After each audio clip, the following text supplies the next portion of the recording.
के दायित्व कि जैसे बैंकर्स के पास कुछ राइट्स होते हैं, एटलीस्ट उसी स्टाइल से बैंकर की कुछ लायबिलिटीज़ भी होती है। बैंकर को कुछ लायबिलिटीज़ को फुलफिल करना पड़ता है अपने कस्टमर के प्रति। तो सबसे पहली लायबिलिटीज़ क्या होती है कि बैंकर्स ग्राहक के चेकों का भुगतान का दायित्व, कि एटलीस्ट कस्टमर जो है वो कुछ चेक से लिखता है, वो चेक वापस बैंक के पास आते हैं और बैंक को उनका पेमेंट करना पड़ता है। देन फर्स्ट लायबिलिटीज जो क्रिएट होती है वो है ग्राहक के चेकों के भुगतान का दायित्व, कि बैंकर को एटलीस्ट अपने कस्टमर के जो चेक्स हैं उन चेक्स को टाइम टू टाइम पे करना, ये उसकी लायबिलिटीज़ है। अकॉर्डिंग टू नेगोशिएबल एक्ट 1881 और कॉन्ट्रैक्ट एक्ट 1881 की सेक्शन 31 के अनुसार 1881 की धारा 31 के अनुसार बैंकर्स की ये लायबिलिटीज़ है कि वो अपने कस्टमर के चेकों को फुली जो है वो पैक करें। तो बट अगर हम कोई चेक लिखते हैं बैंक पर, मेरे बैंक पर मैं चेक लिखती हूँ, किसी पर्टिकुलर दूसरी थर्ड पार्टी को देती हूँ, वो पार्टी जब चेक का पेमेंट लेने के लिए जाती है तो बैंक को एटलीस्ट पे कर देना चाहिए। बट कुछ कंडीशंस को बैंक को देखना पड़ता है, कुछ प्रिकॉशंस रखनी पड़ती है, कुछ कंडीशन फुलफिल होने के बाद ही बैंक इस स्टाइल का पेमेंट कर पाता है। देन फर्स्ट चेक पूर्ण हो, कि जो चेक मैंने लिख करके दिया है एटलीस्ट वो कंप्लीट हो, उसमें total each and every entry fulfil हो, कि टू पे तो किसको पे कर रही हो उसका नाम हो, डेट हो, ईयर मंथ डेट जो भी है वो हो, पूरी अमाउंट हो,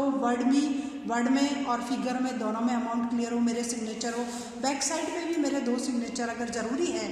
एक सिग्नेचर का एसेंशियल है तो सिग्नेचर हो, तो एटलीस्ट चेक कंप्लीट होना चाहिए। पूरा जो भी एंट्री प्रॉपर मांगी गई है वो प्रॉपर एंट्री चेक में होना कंपलसरी है। सेकंड कंडीशन है कि आढ़ती के खाते में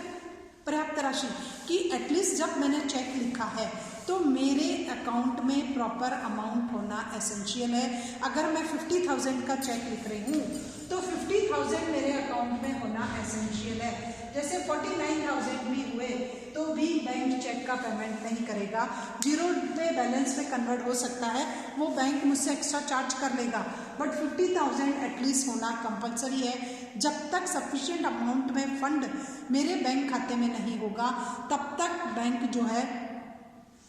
उसका पेमेंट नहीं कर पाएगा मेरे खाते में अगर पर्याप्त राशि नहीं हुई। उसके बाद सेकंड है चेक के भुगतान के लिए विधिवत प्रस्तुत किया जाने पड़ा, कि जो भी चेक मैंने लिखा है एटलीस्ट उसकी प्रेजेंटेशंस जो है वो सही हो, उसका प्रस्तुतिकरण सही हो, कि जो कस्टमर चेक को लेकर के जा रहा है वो, अगर मैंने अकाउंट पे चेक दिया है तो एटलीस्ट उसको कलेक्शन बॉक्स में डालना है और वो लाइन पे खड़ा है वो गलत है। और अगर मैंने सेल्फ का चेक दिया है और आप सेल्फ के चेक को कलेक्शन बॉक्स में डालाते हो then it is again wrong manner to withdrawal a payment of cheque. तो चेक को भुगतान के लिए विधिवत प्रस्तुत करना चाहिए। आईसीआईसी की ब्रांच के सेल्फ के चेक को आप एसबीआई की लाइन पे जाके खड़े हो जाते हो तो गलत है, और एसबीआई का आईसीआईसी पे खड़े हो जाते हो वो गलत है। आपको एटलीस्ट उसका पेमेंट किस अकाउंट में चाहिए आप वहीं जाकर के ड्रॉप बॉक्स में डालिए, कलेक्शन बॉक्स में डालिए, तब जाकर के चेक का पेमेंट होगा। तो चेक का प्रेजेंटेशन प्रॉपर होना चाहिए,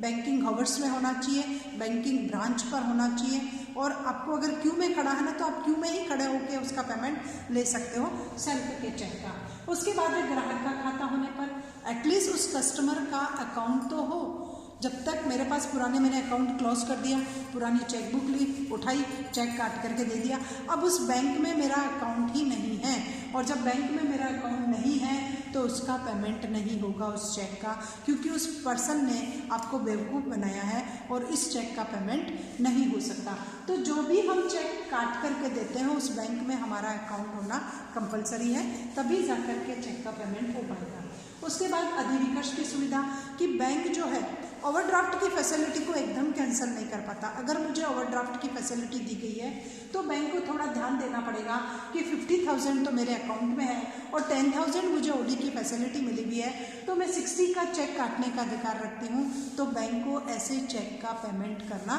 पड़ेगा। ओवरड्राफ्ट की फैसिलिटी को बैंक बिना कस्टमर को जो है इंफॉर्मेशन दिए और उसको बैंक कैंसिल नहीं कर सकता है। उसके बाद है इस रद्द नहीं कर सकता। तो ये है बैंक की लायबिलिटीज़ कि वो बिना अधिविकर्ष की सूचना को, बिना कस्टमर को दिए उस सूचना को कैंसिल नहीं कर पाएगा। नेक्स्ट है बैंकर की लायबिलिटीज़ अनुचित अनादरण पर दायित्व, कि अगर बैंक एक रॉन्गफुल डिसऑनर कर देता है विदाउट एनी फॉल्ट के कस्टमर के और उसका डिसऑनर कर दिया जाता है, तो ऐसे चेक के डिसऑनर करने पर भी बैंक पर जो है वो लायबिलिटीज क्रिएट हो जाएगी। बैंक कंपनसेशन पे करने के लिए रेस्पॉन्सिबल होगा। अगेन एक्ट 1881 एक्ट है, अकॉर्डिंग टू सेक्शन 31 है, 31 सेक्शन के अकॉर्डिंग बैंक ने अगर किसी कस्टमर के चेक का रॉन्गफुल डिसऑनर कर दिया है विदाउट एनी डिफॉल्ट, कस्टमर के फुली था, प्रॉपर था, सब कुछ था, और फिर अगर बैंक ने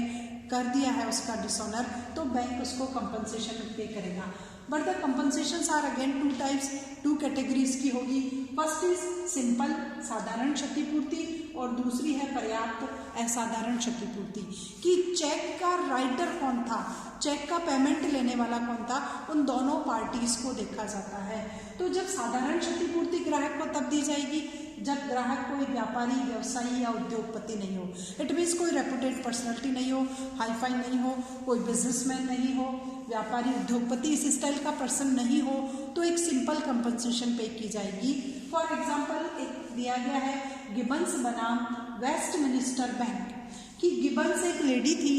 गिबन्स ने अपने मकान मालिक को चेक काट करके दिया और उसके मकान मालिक को वो चेक जब मिला, तो जब मकान मालिक चेक का पेमेंट लेने गया तो वेस्टमिनिस्टर बैंक ने उस चेक का डिसऑनर कर दिया। तो गिबन्स ने बैंक पर केस किया। 3000 पाउंड का वो चेक था, तो बैंक ने उसको एक सिंपल कंपनसेशन पे करी कि ये सिंपल कंपनसेशन होगी, और गिबन्स के मकान मालिक ही था, कोई रेपुटेशन पे फ़र्क नहीं पड़ा, बिजनेस पर कोई फ़र्क नहीं पड़ा, और मकान मालिक ने ऐसा भी कोई केस नहीं किया कि मकान खाली कर दो, तो गिबन्स को एक सिंपल कंपनसेशन बैंक ने पे करी, जो 3000 रुपीज़ पाउंड का जो चेक था उसके बदले में एक सिंपल कंपनसेशन दी। देन नेक्स्ट आता है पर्याप्त क्षतिपूर्ति। कि आपको एबनॉर्मल जो कंपनसेशन कब मिलेगी, स्पेशल कंपनसेशन आपको कब मिलेगी, when the person is businessman, आपका जो ग्राहक है वो व्यवसायी हो, उद्योगपति हो,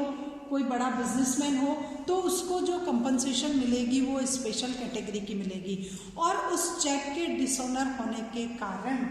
आपका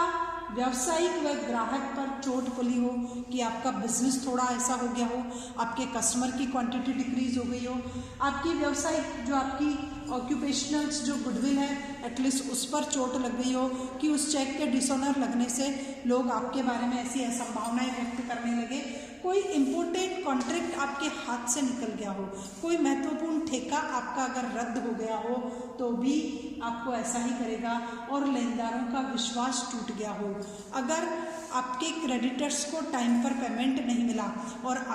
उसका आपसे विश्वास उठ गया, तो भी ऐसा हो सकता है, या उस चेक के डिसऑनर होने से आपका बिजनेस बंद होने की कगार पर आ गया हो, तो भी आपको स्पेशल कंपनसेशन मिलेगी। इट मीन्स ऑल ओवर आपका बिजनेस अफेक्टेड हुआ, आपकी गुडविल अफेक्टेड हुई, आपका टर्नओवर अफेक्टेड हुआ, आपके कस्टमर अफेक्टेड हुए, तो ऐसी कंडीशन में जब एक बैंक किसी पर्सन का एक रॉन्गफुल डिसऑनर कर देता है तो उसको स्पेशल कंपनसेशन दी जाती है। जैसे यहाँ पर 2.7 पाउंड के चेक का भी 270 पाउंड पेमेंट किया गया। इट मीन्स 10 टाइम्स मैक्सिमम जो है वो पेमेंट किया गया। तो ये स्पेशल कैटेगरी के चेक के संदर्भ में आपको अपर्याप्त क्षति, जो स्पेशल कैटेगरी की कंपनसेशन है वो पे की जाएगी। अब आता है ग्राहक के बारे में अनुचित व गलत सूचना देने पर दायित्व। कि अगर एक बैंक की लायबिलिटीज़ है कि वो किसी स्टाइल की रॉन्गफुल इंफॉर्मेशन कस्टमर से रिलेटेड डिस्क्लोज नहीं करे, एक्चुअल में तो उसको इन्फॉर्मेशन देना ही नहीं है,